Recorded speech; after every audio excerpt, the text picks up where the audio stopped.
អ្នកមិនអាចស្រមៃមើលថាតើស្ថានភាពស្ត្រីអាហ្វហ្គានីស្ថានកំពុងតែអស់សង្ឃឹមប៉ុណ្ណាទេចាប់តាំងពីរបបថ្មីឡើងកាន់អំណាចពួកគេបានណែនាំជាបន្តបន្ទាប់នូវគោលនយោបាយប្រឆាំងសិទ្ធិមនុស្សសម្រាប់ស្ត្រី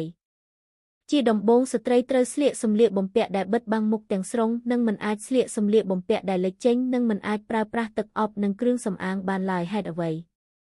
ដោយសារតែពួកគេព្រួយបារម្ភថាបុរសអាហ្វហ្គានីស្ថាននឹងមិនអាចគ្រប់គ្រងខ្លួនឯងនិងប្រព្រឹត្តបទឧក្រិដ្ឋស្ត្រីមិនអាចរួមភេទជាមួយបុរសផ្សេងទៀតក្រៅពីប្តីរបស់ពួកគេបានទេបើមិនដូច្នេះទេវានឹងខុសច្បាប់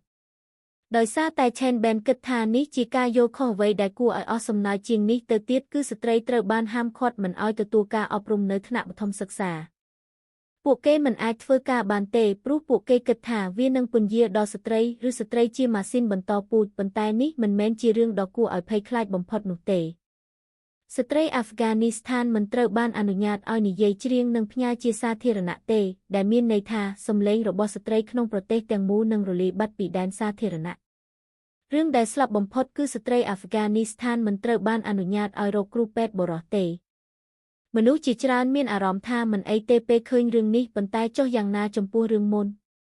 ស្ត្រីមិនអាចទៅសាលាមជ្ឈុំសិក្សាឬធ្វើការបានទេតើពេលអនាគតមានគ្រូពេទ្យស្រីនៅអាហ្វហ្គានីស្ថានដោយរបៀបណា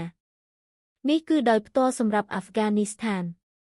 តើគាត់ត្រូវកាត់ទោសប្រហារជីវិតដោយសារសិទ្ធិពេទ្យស្ត្រី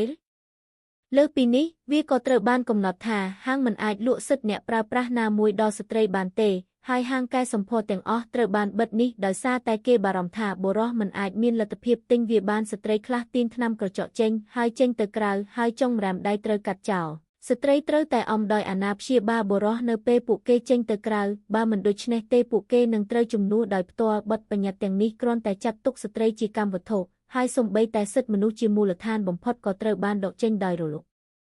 អ្នកដឹងទេស្ត្រីអាហ្វហ្គានីស្ថានធ្លាប់ស្លៀកពាក់ទាន់សម័យហើយត្រូវបានគេស្គាល់ថាជាបេនីតូចនៅអាស៊ីកណ្ដាលតើអ្នកដឹងថាហេតុអ្វីបានជាវាផ្លាស់ប្ដូរម៉ោង